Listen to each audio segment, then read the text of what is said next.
In the autumn of 1847, Massachusetts state investigators discovered something that would haunt them for the rest of their lives. Hidden beneath the rolling hills of what locals called Ellington's educational farm, they unearthed 43 small graves. 43 children who had arrived as hopeful orphans between the ages of 6 and 12, but who had never lived to see their 14th birthday. The official records claimed these children had been relocated to prosperous families heading west. The truth was far more sinister. For nearly 2 decades, Josiah and Constance Ellington had been running what appeared to be a charitable institution for displaced children. But behind the facade of education and moral guidance lay a systematic operation of exploitation so brutal that death became the only escape for dozens of innocent souls. The Commonwealth of Massachusetts buried this investigation so deep that even today, most historians have never heard of the Ellington farm scandal. Before we continue with the story of what really happened to those children in the hills of western Massachusetts, I want you to do something for me. Hit that subscribe button if you haven't already, because stories like this deserve to be told. And let me know in the comments what state or city you're listening from. I love connecting with fellow lovers of forgotten history. But what exactly happened on that isolated farm between 1829 and 1847 remains one of the most disturbing chapters in American industrial history. A chapter that reveals the dark underbelly of progress and the price paid by society's most vulnerable. The year was 1829, and the Commonwealth of Massachusetts was transforming before everyone's eyes. The Industrial Revolution had brought unprecedented prosperity to cities like Lowell and Lawrence, where massive textile mills churned out fabrics that clothed a growing nation. But with this prosperity came an unexpected consequence. Thousands of orphaned and abandoned children roaming the streets of these booming industrial towns. Factory accidents claimed fathers, disease took mothers, and the rapid urbanization left countless families shattered. It was into this chaos that Josiah Ellington, a 42-year-old former mill supervisor, saw an opportunity. Ellington was a tall, gaunt man with penetrating gray eyes and prematurely white hair that gave him an almost ministerial appearance. Those who knew him described his voice as measured and authoritative, the kind of voice that commanded respect in church pews and town meetings. His wife, Constance, was a woman of 38 with sharp features and an even sharper mind for numbers. She had managed the household finances during Josiah's years at the Pemberton Mill and had developed what neighbors called an uncommon understanding of profitable ventures. The Ellingtons owned a sprawling 200-acre property in the hills of Berkshire County, about 30 miles southeast of Pittsfield. The land had been in Josiah's family since 1782, when his grandfather had received it as payment for service in the Continental Army. Rolling meadows stretched between thick groves of maple and birch, and a clear stream ran through the heart of the property, providing water power for a small grist mill. To any observer, it seemed like an ideal location for raising children away from the soot and corruption of the industrial cities. In the spring of 1829, Josiah approached the municipal authorities in 3 different mill towns with a proposal that seemed almost too generous to be true. He would take in up to 20 orphaned children at a time, providing them with food, shelter, education, and moral instruction. In exchange for this care, the children would perform light agricultural work appropriate to their age and abilities. The arrangement would cost the towns nothing. In fact, Josiah asked for only a modest subsidy of $12 per child per year to cover basic necessities. The proposal came at a perfect time. The overseers of the poor in Lowell alone were dealing with nearly 300 homeless children, housing them in overcrowded almshouses that bred disease and despair. The idea of sending these children to a wholesome farm environment where they could learn valuable skills while breathing clean country air struck officials as a godsend. Dr. Samuel Harrington, who served as the Inspector of Public Welfare for Middlesex County, would later write in his official report, Mr. Ellington presents himself as a man of exceptional Christian character, well-versed in the practical arts of agriculture and possessed of the patience necessary for molding young minds. His proposal offers these unfortunate children an opportunity far superior to anything our urban institutions might provide. But there were others who harbored doubts from the very beginning. Reverend Daniel Parker of the First Congregational Church in Lowell had interviewed Josiah Ellington when the man came seeking references for his venture. Years later, Parker would recall the encounter with visible discomfort. There was something in his manner when he spoke of discipline that gave me pause. He spoke of children as one might speak of livestock, useful, requiring management, and ultimately expendable if they proved unsuitable. When I questioned him about his methods of instruction, his eyes took on a coldness that I found deeply unsettling. Despite such reservations, the pressing need to address the orphan crisis overrode any concerns. The first group of children arrived at the Ellington farm in June of 1829. Among that first group was a boy named Timothy Caldwell, 8 years old, whose parents had died in a mill fire the previous winter. Timothy was small for his age, but possessed a quick mind and an eagerness to please that had endeared him to the charity workers in Boston. He could read simple words and knew his numbers up to 100, remarkable accomplishments for a child of his background. The caseworker who arranged his placement, Mrs. Elizabeth Hartwell, noted in her records that Timothy shows great promise and should benefit immensely from the rural education and moral guidance that Mr. Ellington's establishment provides. What Timothy encountered when he arrived at the farm, however, bore no resemblance to the pastoral sanctuary that had been described to city officials. The children's quarters were located in the basement of the main farmhouse, a damp, poorly ventilated space with stone walls that wept moisture even in the driest summer months. 22 children were crowded into a room meant for storage, sleeping on thin straw mattresses that were rarely changed and never properly cleaned. The single window, barely large enough for a cat to pass through, provided the only source of natural light. The daily routine began before dawn, when Constance Ellington would bang a metal pot with a wooden spoon to rouse the children from their sleep. There was no time for washing or personal care. The children were expected to be dressed and ready for work within 10 minutes of the wake-up call. Breakfast consisted of a thin gruel made from cornmeal and water, occasionally supplemented with a small piece of bread that was often moldy around the edges. Children who complained about the food or failed to finish their meager portions were denied the midday meal entirely. The work began immediately after breakfast and continued until well after sunset. During the harvest season, children as young as 6 were expected to work in the fields for up to 16 hours a day, picking apples, hauling water, and clearing stones from newly planted areas. Their small hands, ideal for reaching into tight spaces, were put to work cleaning machinery in the mill, a task that resulted in frequent injuries from moving gears and sharp metal edges. Timothy's first serious injury occurred in his 3rd week at the farm. While cleaning debris from around the mill wheel, his left hand became caught between 2 grinding stones. The injury crushed 2 fingers and left deep lacerations that became infected within days. Josiah Ellington's response to the boy's obvious pain and swelling was both swift and revealing. Timothy was locked in a small storage shed for malingering and given only water until he agreed to return to work. The boy was learning an important lesson about the consequences of carelessness. Ellington would later write in his private journal, a document that investigators would discover nearly 2 decades later. Coddling such children only reinforces their natural tendency toward laziness and self-pity. Hard work and discipline will make useful citizens of them if they prove worthy of survival. But it was the fate of a girl named Sarah Brennan that would first reveal the true horror of what was happening at the Ellington farm. Sarah, 10 years old, had been placed at the farm in August of 1829 after her widowed mother died of tuberculosis. She was a bright child with red hair and freckles, described by her placement worker as spirited but obedient, with a natural talent for needlework. Sarah had been at the farm for less than 2 months when she began showing signs of severe malnutrition. Her hair started falling out, her teeth became loose, and her skin took on a grayish pallor that worried even the other children. When Sarah could no longer perform her assigned tasks in the fields, Constance Ellington declared her a drain on resources and reduced her food rations even further. The child was moved to a smaller room in the cellar, away from the other children, where she spent her final weeks in almost complete isolation.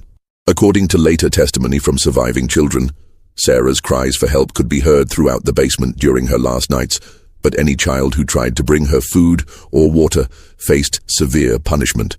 Sarah Brennan died on October 15, 1829, becoming the first of many children who would never see their next birthday at the Ellington farm. Her death was never reported to any official authority. Instead, Josiah Ellington sent a letter to the Boston Placement Agency claiming that Sarah had been successfully relocated to a prosperous farming family in Ohio who were traveling west and could provide her with opportunities unavailable in Massachusetts. The letter was so convincing, so filled with details about Sarah's new life and the kind family who had taken her in, that the placement workers actually sent a note of congratulations to the Ellington farm, praising Josiah for his successful efforts in finding the child such a promising future. That night, by the light of a kerosene lantern, Josiah and Constance Ellington buried Sarah's tiny body in a grove of oak trees behind the farmhouse. It was the first grave in what would become a hidden cemetery containing the remains of 43 children who had simply vanished from official records, children who had trusted adults to protect them, and instead found only exploitation and death. As autumn turned to winter in 1829, a pattern began to emerge at the Ellington farm that would persist for nearly 2 decades. Every few months, one or more children would mysteriously disappear from the roster, their absence explained by increasingly elaborate stories of adoption by westward-bound families. The surviving children learned not to ask questions about their missing companions, as curiosity was met with punishment that could last for days. Timothy Caldwell, the boy who had injured his hand in the mill machinery, managed to survive his first winter at the farm, but the experience left him fundamentally changed. His caseworker's notes from that first year described a transformation that would become tragically familiar. Timothy appears withdrawn and fearful during our visit. When asked about his education and daily activities, he responds in monosyllables and avoids eye contact. Mr. Ellington assures us that this is normal behavior for children adjusting to the discipline and structure of rural life. What the caseworkers didn't see were the daily realities that shaped Timothy's new personality. Children who spoke out of turn or failed to meet work quotas were locked in the root cellar for days at a time, sustained only by scraps of bread and dirty water. Those who showed signs of illness were isolated from the group until they either recovered enough to work or quietly died in the darkness of the basement storage rooms. The Ellingtons had developed a sophisticated system for managing their operation while maintaining the facade of a charitable institution. Constance kept meticulous records of which children were housed at the farm, but maintained 2 completely different sets of books. One set, available for inspection by state officials, showed reasonable numbers of children with detailed notes about their progress and eventual placement with adoptive families. The second set, hidden in a secret compartment behind the fireplace in Josiah's study, contained the truth: dates of death, causes of death, and locations of graves scattered throughout the property. By 1832, 3 years after the farm's establishment, 27 children had died under the Ellingtons' care. Yet according to official records, only 41 children had ever been placed at the farm, and 39 of those had been successfully relocated to families in the Western Territories. The mathematics alone should have raised suspicions, but the system was designed to make such calculations nearly impossible for overworked city officials dealing with hundreds of placements across multiple institutions. The genius of the Ellington deception lay in its exploitation of the era's limitations in communication and record-keeping. In 1835, there was no reliable way for officials in Massachusetts to verify whether a child had actually reached a family in Ohio or Missouri.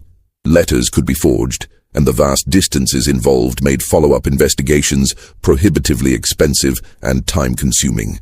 Moreover, the Ellingtons had cultivated relationships with local officials that made their operation seem not just legitimate, but exemplary. Josiah regularly attended town meetings in the nearby village of Hillsdale, where he was known as a prosperous farmer and moral citizen. He made generous donations to the local church and frequently spoke at community gatherings about the importance of providing guidance to unfortunate children who might otherwise fall into vice and criminality. Judge Marcus Fairfield, who served as the Justice of the Peace for Berkshire County during this period, would later admit to investigators that he had never questioned the Ellington operation because it seemed to be solving a genuine social problem. Mr. Ellington appeared to be doing the Lord's work, Fairfield testified in 1847. The children I saw during my occasional visit seemed well-behaved and properly supervised. If their clothing appeared somewhat worn, or if they seemed thinner than one might expect, I attributed this to the healthy effects of outdoor work and simple living. But there were witnesses to the true conditions at the farm, people who saw beyond the carefully constructed facade that the Ellingtons presented to the outside world. One of the most significant was a man named Jacob Fletcher, a traveling tinker who regularly visited farms throughout western Massachusetts to repair cookware and farm implements. Fletcher's route brought him to the Ellington property 3 or 4 times each year, and his trained eye for detail began to notice disturbing patterns. "The children I saw there were not like farm children elsewhere," Fletcher would later testify to investigators. "Farm children are usually sturdy and quick to smile, eager to watch a stranger work and ask questions about the world beyond their home." The Ellington children moved like shadows, keeping their eyes down and speaking only when directly addressed. Their clothes were little more than rags, and I could see their ribs through the thin fabric. But what disturbed me most was the silence. A farm with 20 children should be full of laughter and calling voices. The Ellington place was as quiet as a graveyard. Fletcher's observations were particularly acute because his work required him to visit the farm during different seasons and at various times of day. He began to notice that the number of children seemed to fluctuate dramatically, but always in a downward direction. In the spring of 1834, he counted at least 18 children working in the fields. By his autumn visit that same year, he saw only 11. When he casually asked Josiah about the missing children, the answer was always the same: blessed with good fortune, placed with Christian families heading west. The phrase became so familiar that Fletcher began to think of it as Josiah's standard response to any inquiry about the children's welfare. But the tinker's suspicions deepened when he realized that in nearly 6 years of visits, he had never once encountered a child who appeared to be older than 12 or 13. In a normal household or institution, he should have seen the natural progression of children growing into adolescence and taking on more sophisticated responsibilities. At the Ellington farm, the children remained perpetually young, as if time itself had stopped within the property's boundaries. The summer of 1836 brought a drought that would test the Ellington operation in ways that previous years had not. The stream that powered the grist mill dropped to a trickle, and the usually lush pastures turned brown and brittle under the relentless sun. For most farmers in the region, the drought meant tightening belts and hoping for better weather. For the children at the Ellington farm, it meant starvation. With no mill income and failing crops, Josiah faced a crisis that threatened to expose his operation. His solution was as practical as it was horrifying. He would simply reduce the number of mouths to feed. Over the course of 3 months, 7 children died at the farm, their weakened bodies unable to survive on the handful of corn and occasional wild berries that constituted their daily rations. Among those who perished was Timothy Caldwell, the boy who had survived his first winter despite his injured hand. Timothy had grown into one of the older children at the farm, nearly 12 years old, and showing signs of the physical strength that might have helped him endure harder conditions. But the combination of years of malnutrition and the additional stress of the drought proved too much for his developing body. He died on August 18, 1836, in the same basement storage room where Sarah Brennan had spent her final days 7 years earlier.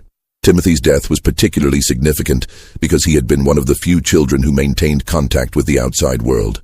His placement had been arranged through a Boston charity organization that required annual progress reports, and Timothy himself had been taught to write simple letters that were supposedly sent to his caseworker each Christmas. The letters, of course, were actually composed by Constance Ellington, who had developed considerable skill at mimicking a child's handwriting and vocabulary. When no Christmas letter arrived from Timothy in 1836, his caseworker, Mrs. Hartwell, began asking questions. Her inquiries led to the first serious investigation of the Ellington farm, though it would be another decade before the full scope of the operation would be revealed. Mrs. Hartwell's initial inquiry came in the form of a letter to Josiah, asking about Timothy's welfare and requesting confirmation that he was still thriving at the farm. Josiah's response was typical of his usual correspondence with officials, detailed, reassuring, and completely fabricated. He wrote that Timothy had indeed been placed with a devout Methodist family planning to establish a homestead in the Kansas Territory. The boy was reportedly excited about the adventure and had specifically asked that Mrs. Hartwell be told he was grateful for all her kindness, but ready to make his own way in the world. The letter should have satisfied Mrs. Hartwell's concerns, but something about its tone troubled her. In her experience, children rarely expressed such mature sentiments about leaving the only stability they had known. Moreover, Timothy had never mentioned any desire to travel west in his previous correspondence. Driven by instinct more than evidence, Mrs. Hartwell decided to make an unannounced visit to the Ellington farm. Her arrival on September 23, 1836, caught the Ellingtons unprepared for the first time in their 7-year operation.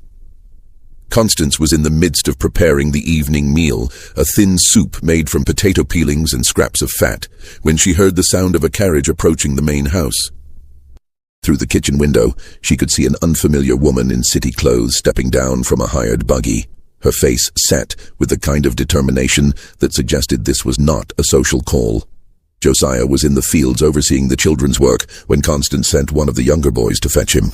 The child, a 7-year-old named Peter Hoffman, who had arrived at the farm only 3 months earlier, ran through the rows of withered corn plants with the desperate speed of a child who knew that delays in following orders resulted in punishment. By the time Josiah reached the house, Mrs. Hartwell had already begun asking questions that cut directly to the heart of their deception. "I would like to see Timothy Caldwell," she announced without preamble. "I've come a considerable distance, and I won't leave without speaking to him directly." Josiah's response revealed both his quick thinking and his growing desperation. "I'm afraid that's impossible, ma'am. Young Timothy departed for Kansas Territory just last week with the Thornton family. They were most eager to reach their destination before the winter weather set in." Mrs. Hartwell studied Josiah's face carefully, noting the slight tremor in his hands and the way his eyes refused to meet hers directly. "That's curious, Mr. Ellington. Your letter indicated that Timothy had left with a Methodist family. Are the Thorntons Methodist?" The question caught Josiah off guard, revealing a small but significant inconsistency in his fabricated story. "Why, yes, of course they are Methodist. Most devout Methodist folk, the Thorntons. I misspoke in my letter when I failed to mention their name specifically." But Mrs. Hartwell was no longer listening to Josiah's explanations. Her attention had been drawn to the group of children visible through the parlor window, working in what remained of the vegetable garden. Even from a distance, she could see that these children bore little resemblance to the healthy, well-supervised young people that Josiah's letters had described. They moved with the slow, careful motions of people conserving energy, and their clothing hung loosely on frames that were clearly undernourished. "I would like to speak with some of the other children," Mrs. Hartwell said, her voice taking on the authoritative tone she used when dealing with uncooperative officials. "I assume you have no objection to my evaluating the conditions here, given that several of these children were placed through organizations with which I work closely." What followed was the first independent assessment of conditions at the Ellington farm, and the results were damning. Mrs. Hartwell spent 3 hours interviewing children and inspecting the facilities, and what she discovered horrified her. The children's living quarters were cramped, unsanitary, and clearly inadequate for housing even half the number of residents. The children themselves showed obvious signs of malnutrition and appeared to be suffering from various untreated medical conditions. Most disturbing of all, when she asked the children about their missing companions, their responses revealed a level of fear that no legitimate institution should have produced.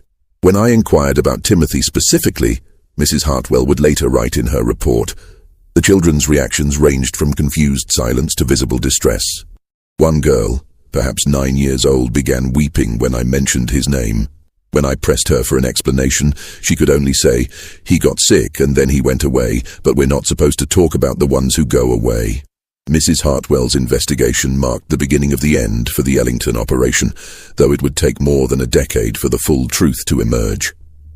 Her detailed report to the Massachusetts Board of State Charities documented systematic abuse and raised serious questions about the fate of children who had supposedly been placed with adoptive families. But the report also revealed the limitations of the era's social services system and the difficulty of pursuing investigations across state lines and territorial boundaries. The aftermath of Mrs. Hartwell's visit created a crisis that forced the Ellingtons to abandon their careful long-term strategy in favor of increasingly desperate measures. Within days of her departure, Josiah began making arrangements to close the farm's operations, at least temporarily. But the presence of 11 surviving children created a logistical problem that threatened to expose the entire operation. These children had witnessed years of abuse and had seen too many of their companions disappear to accept simple explanations about adoptive families. If they were transferred to other institutions, their testimony could trigger investigations that would ultimately lead to the discovery of the hidden graves scattered throughout the Ellington property. From Josiah's perspective, the children represented a threat that had to be eliminated. The solution he devised was both ingenious and monstrous. Over the course of the winter of 1836-1837, Josiah began spreading rumors throughout the local community that he was planning to relocate his entire operation to Missouri, where land was cheaper and the climate more suitable for year-round agricultural work. He spoke enthusiastically about the opportunities that awaited in the Western Territories and expressed gratitude that so many local families had benefited from his charitable work over the years. The cover story served multiple purposes. It explained why the Ellington farm would be closing, provided a plausible explanation for the family's departure, and created expectations that they would be taking their remaining children with them when they left. What actually happened was far different. Between December 1836 and March 1837, all 11 remaining children died at the Ellington farm. The deaths were carefully spaced to avoid suspicion, typically occurring during severe winter storms when no outside visitors were likely to venture onto the property. Josiah's journal entries from this period, discovered years later by investigators, reveal the cold calculation behind each death. December 18th. The Hoffman boy has developed a persistent cough that disrupts the others' sleep. Isolated him in the root cellar until the cough resolves permanently. The winter cold should expedite matters. January 4th. Mary Sullivan continues to ask questions about Timothy and the others. Her curiosity makes her unsuitable for relocation. Have reduced her rations accordingly. February 22nd. Only 3 remain. The work of preparing for our departure to Missouri proceeds more efficiently with fewer distractions. The final entry in this sequence, dated March 15, 1837, consisted of a single line. The Lord's work is complete. Tomorrow we begin our new life. By the spring of 1837, the Ellington farm stood empty except for Josiah and Constance themselves. The house that had once echoed with the voices of dozens of children now contained only the silence of the grave. The carefully tended fields where small hands had labored for nearly 8 years reverted to weeds and wild grass. And in the oak grove behind the farmhouse, 38 small graves marked the final resting places of children whose names had been deliberately erased from official records. But the Ellingtons' troubles were far from over. Mrs. Hartwell's report had triggered a series of investigations that were slowly working their way through the state bureaucracy. Officials in Boston were asking increasingly pointed questions about the placement records from multiple institutions, and patterns were emerging that suggested systematic fraud. The investigation had begun to focus not just on missing children, but on the financial aspects of the operation and the possibility that state funds had been misappropriated. Just when we thought we'd seen it all, the horror in western Massachusetts intensifies. If this story is giving you chills, share this video with a friend who loves dark mysteries, hit that like button to support our content, and don't forget to subscribe to never miss stories like this. Let's discover together what happens next. Moreover, the Ellingtons had made a critical error in their exit strategy. Their claims about relocating to Missouri were too specific and too public to simply disappear without a trace. Jacob Fletcher, the traveling tinker whose observations had first raised questions about the operation, continued to follow the story and began asking pointed questions about why no one had received word from the Ellington family since their supposed departure. Fletcher's curiosity led him to make inquiries with wagon masters and shipping agents who would have handled a family's relocation to Missouri. What he discovered was that no one matching the Ellingtons' description had booked passage west, and no wagons had been hired to transport their household goods to any western destination. The family had simply vanished, leaving behind a property deed that showed the farm had been quietly sold to a lumber company based in Albany, New York. The sale of the property provided the first concrete evidence that the Ellingtons had not relocated to Missouri as claimed. Court records showed that the transaction had been completed through intermediaries, with Josiah never appearing in person to sign the final documents.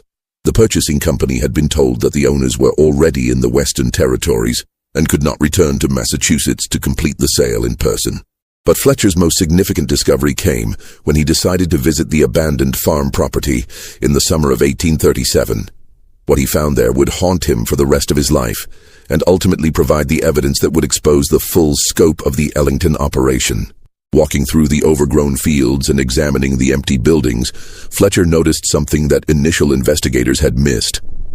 The ground in several areas around the property showed signs of recent disturbance. Rectangular patches of earth that had been carefully leveled and replanted, but where the grass grew in slightly different patterns than the surrounding areas. Areas that looked, to Fletcher's experienced eye, exactly like graves that had been disguised to appear as natural landscape.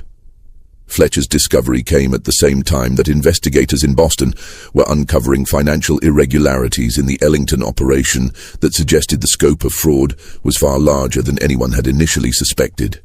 Records showed that over the 18-year period from 1829 to 1847, the Ellingtons had claimed subsidies for caring for nearly 200 children, while maintaining that most of these children had been successfully placed with adoptive families. The mathematics of the operation revealed its true horror. If the Ellingtons' claims were accurate, they had achieved a placement success rate that was virtually impossible given the realities of 19th-century social services. More disturbing still, investigators could find no record of any adoptive family ever coming forward to acknowledge receiving a child from the Ellington farm. The break in the case came from an unexpected source: Constance Ellington herself. By 1847, 10 years after the couple had supposedly departed for Missouri, Constance was living under an assumed name in a boarding house in Hartford, Connecticut. The years since leaving the farm had not been kind to her. Josiah had died of pneumonia in 1843, leaving her with no income and haunted by memories that had begun to manifest as what her neighbors described as fits of religious mania. Constance's deteriorating mental state led to increasingly erratic behavior that eventually attracted the attention of local authorities in Hartford. She had begun attending multiple church services each Sunday, moving from one congregation to another and delivering rambling confessions about children who needed forgiveness and graves that cried out for justice. Her landlord, Mrs. Catherine Morrison, became concerned enough to contact local ministers about Constance's behavior. It was Reverend Thomas Hayes of the Second Congregational Church who first recognized that Constance's confessions might be more than the ravings of a disturbed mind. During a particularly intense episode in March of 1847, Constance had grabbed his arm after services and whispered, "43 little souls, Reverend. 43 children who never got to grow up because we were too proud to admit we had failed them." Reverend Hayes carefully documented his conversations with Constance and eventually contacted authorities in Massachusetts, sharing his concerns that the woman might have information about missing children. The inquiry that followed led investigators to the abandoned Ellington property and to the discovery that would finally expose the truth about what had happened there.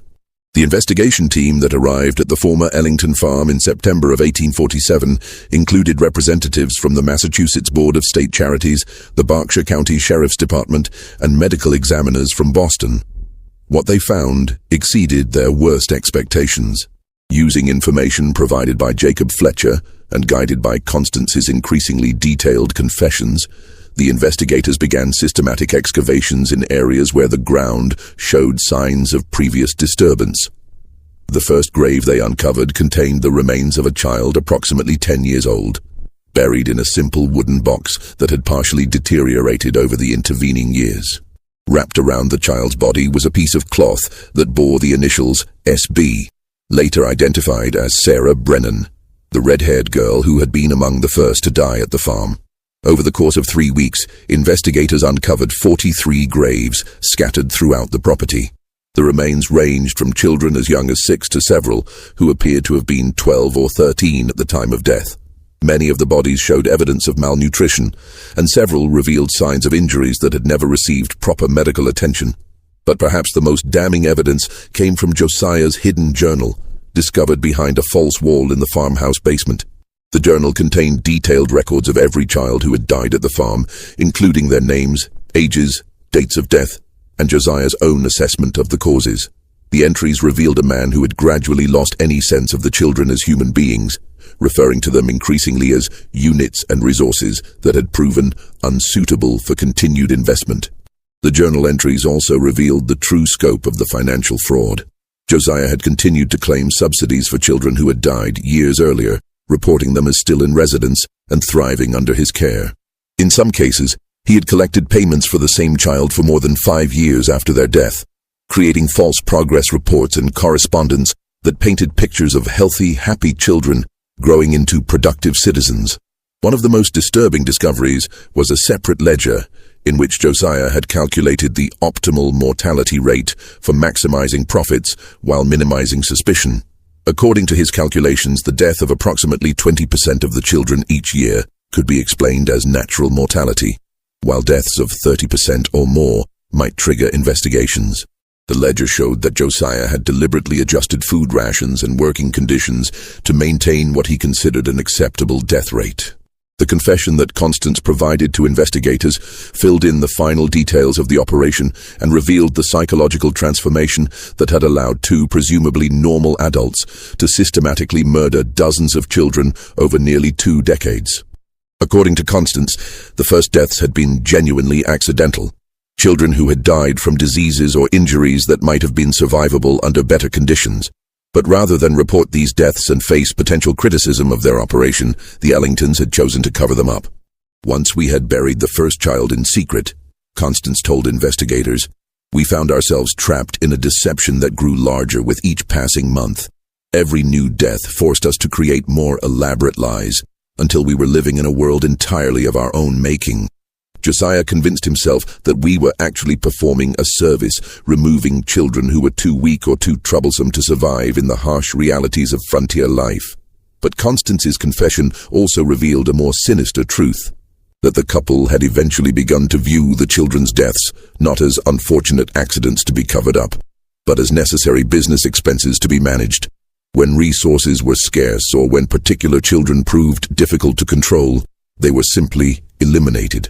The operation had transformed from a charitable institution with a dark secret into a systematic murder enterprise disguised as child welfare. The exposure of the Ellington farm operation sent shockwaves through Massachusetts and beyond, forcing a complete re-evaluation of the state's child welfare system and the oversight of private institutions that contracted with government agencies. The scandal led to the implementation of mandatory inspections, standardized record-keeping requirements, and the establishment of an independent board to monitor child placements. Constance Ellington was arrested and charged with multiple counts of murder, fraud, and conspiracy.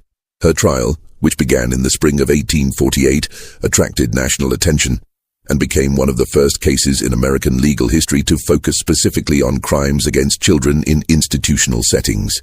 The prosecution's case was built primarily on Constance's own confessions, the physical evidence discovered at the farm, and the detailed records that Josiah had maintained in his hidden journal. The defense argued that Constance had been dominated by her husband and had acted under his influence, pointing to her mental deterioration and religious obsessions as evidence of her remorse and diminished capacity.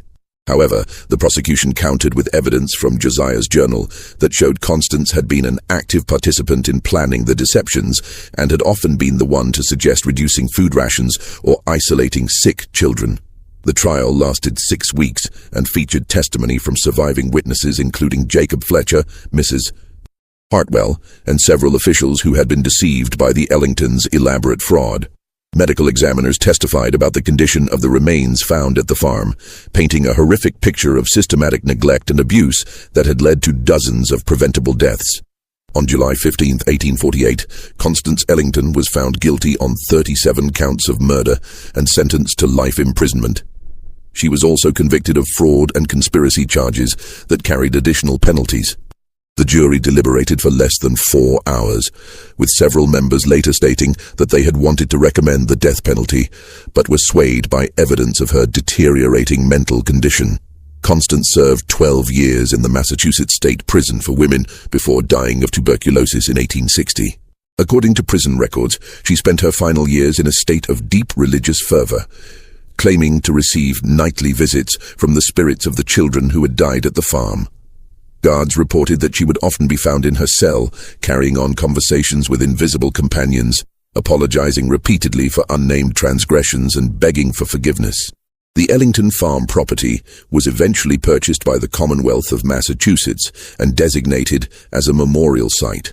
A small cemetery was established in the oak grove where many of the children had been buried, with individual headstones bearing the names and ages of each victim.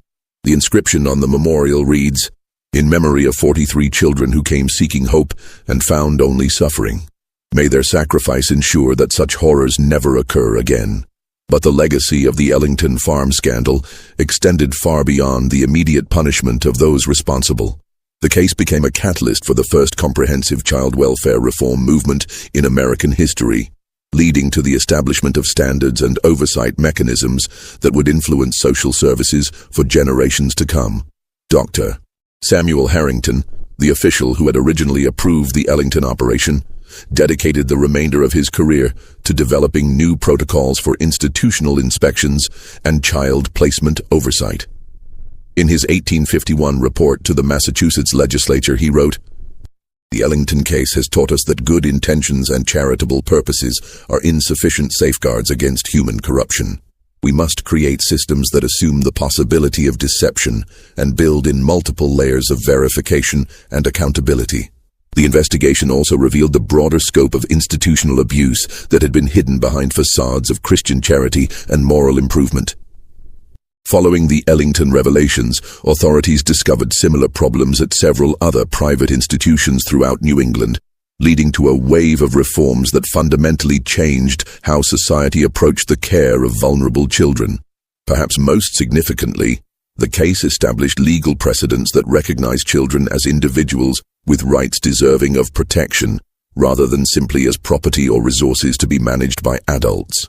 The concept of institutional accountability that emerged from the Ellington trials would later influence reforms in education, mental health care, and other areas where vulnerable populations were housed in controlled environments. The psychological impact of the case on the broader public was equally profound.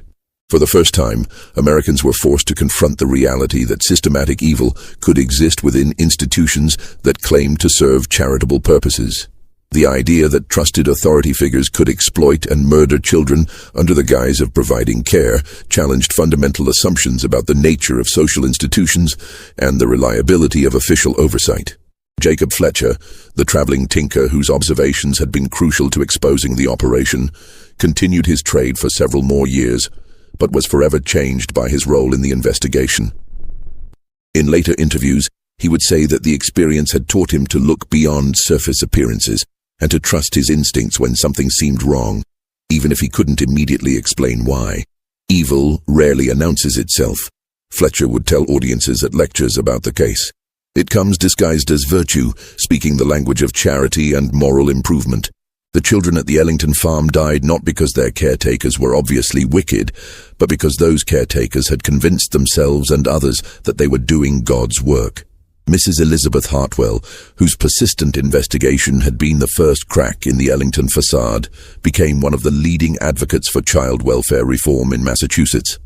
She worked tirelessly to establish new standards for institutional oversight and helped draft legislation that required unannounced inspections and mandatory reporting of child deaths in institutional settings. In her later writings, Mrs. Hartwell reflected on the systemic failures that had allowed the Ellington operation to continue for so many years.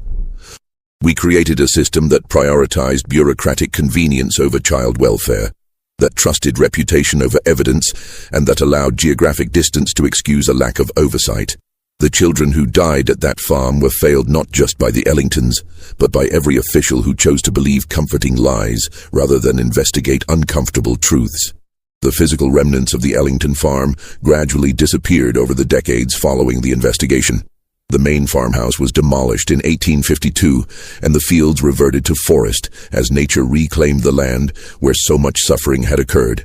But the oak grove where the children were buried was preserved, and the memorial cemetery became a place of pilgrimage for those seeking to understand and remember the victims of institutional abuse. Visitors to the site often reported feeling an overwhelming sense of sadness and loss, as if the very ground itself retained the memory of what had happened there. Local residents claimed that the area never quite returned to normal, that even birds seemed reluctant to nest in the trees that had witnessed so much death and suffering. The records of the investigation, including Josiah's journal and Constance's confessions, were sealed by court order in 1850 and remained classified for nearly a century. When they were finally released to researchers in 1947, exactly 100 years after the discovery of the graves, they provided new insights into the psychology of institutional abuse and the mechanisms by which ordinary people can become complicit in systematic evil. Modern scholars who have studied the case point to it as an early example of what would later be understood as organizational deviance, the process by which institutions gradually drift away from their stated purposes and develop cultures that normalize harmful behavior. The Ellington case demonstrated how isolation, lack of oversight, and financial pressures could transform a legitimate charitable enterprise into something monstrous. The case also highlighted the particular vulnerability of orphaned and abandoned children in 19th century America, a population that had limited legal protections and few advocates willing to speak on their behalf. The children who died at the Ellington farm represented a broader pattern of exploitation that extended throughout American society, wherever vulnerable populations were placed under the control of unaccountable institutions. Perhaps the most chilling aspect of the Ellington case was how completely the victims had been erased from official memory before the investigation began. These were children who had lived, laughed, hoped, and dreamed, but who had been reduced to false entries in ledger books and fabricated letters about fictional new lives in the Western Territories. Their deaths had been so thoroughly covered up that they had simply ceased to exist in any official sense, remembered only in the carefully hidden records of their killers. The 43 small headstones in the memorial cemetery represent more than just individual tragedies. They serve as a reminder of society's obligation to protect those who cannot protect themselves and to maintain vigilance against the corruption of institutions that claim to serve the common good. This mystery shows us that evil often flourishes not in dramatic acts of obvious cruelty, but in the quiet accumulation of small compromises and moral failures that eventually create systems capable of unimaginable harm. The Ellington farm was not the product of monsters, but of ordinary people who gradually lost their way and found themselves capable of acts they could never have imagined when they first opened their doors to homeless children. What do you think of this story? Do you believe everything was revealed? Or do you think there might have been other institutions operating similar schemes during this period of American history? Leave your comment below and share your thoughts about how we can prevent such tragedies from happening again. If you enjoyed this tale and want more horror stories like this, subscribe, hit the notification bell, and share with someone who loves mysteries. The past has many more dark secrets waiting to be uncovered, and together we can ensure that these forgotten victims are finally remembered. See you in the next video.